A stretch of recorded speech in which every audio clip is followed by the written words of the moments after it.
Amis cinéphiles, bonjour. Que diriez-vous de quitter votre petit coin tranquille au pied de la cheminée pour le froid polaire de l'Antarctique?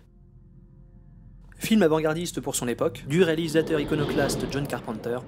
D'ailleurs, je ne vous ai jamais caché mon amour pour ce film ainsi que pour son réalisateur. C'est pour cela que j'ai décidé aujourd'hui de revenir sur ce grand classique du cinéma d'horreur. Alors sortez les lance-flammes. Voici Il était une fois The Thing.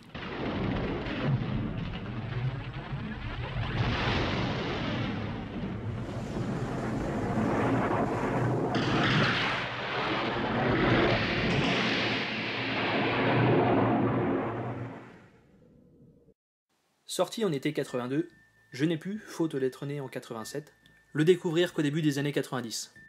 Précoce, me diriez-vous.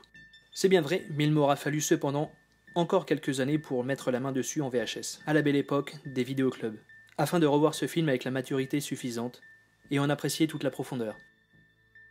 Bien qu'il fût un échec à sa sortie, il aura fallu attendre la sortie vidéo pour que ce film soit classé au rang de chef-d'œuvre par les amateurs du genre. Ce sera la même chose pour le film Jack Burton dans Les Griffes du Mandarin. Resituons l'histoire. L'Antarctique, hiver 1982, une équipe de 12 chercheurs sont en proie à la chose, qui, enfouis pendant plus de 100 000 ans, décongelés et de retour à la vie, en prenant forme et imitent les cellules de n'importe qui. Dès lors, le soupçon s'installe entre les hommes, et comme le dit si bien Macready, Nobody trusts anybody now.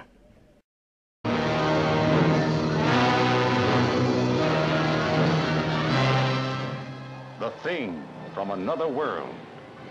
remake du film de Howard Hawks sorti au début des années 50, Carpenter en reprend ici les grandes lignes. Encore une fois, Big John fera appel à son acteur fétiche pour incarner le pilote d'hélicoptère, Macready. Ce film entièrement basé sur la paranoïa des personnages jouit d'une ambiance parfaite grâce à ce désert glacial et accentue ce sentiment de claustrophobie, qui renforce le tout. Le tout magnifié de scènes gore et malsaines à la fois, grâce aux créatures créées par Rob Bottin, le spécialiste des effets spéciaux. À la musique, nous retrouvons à notre grande surprise Ennio Morricone, méconnaissable dans sa composition, tellement elle est inspirée et imprégnée du style Carpenter. Pour l'anecdote, une partie du score non utilisé dans ce film fut utilisée pour le film de Quentin Tarantino, The Hateful Eight.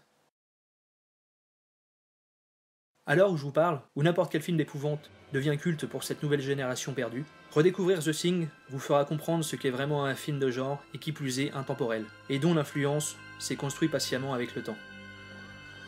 Ce classique aura même le droit en 2011 à un excellent préquel très respectueux de l'offre originale, ainsi qu'une suite en jeu vidéo.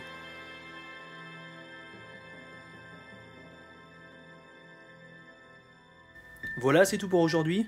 N'hésitez pas à me dire dans les commentaires si cette vidéo vous a plu, à lâcher un petit pouce bleu, ainsi qu'à vous abonner si ce n'est pas déjà fait. A très bientôt.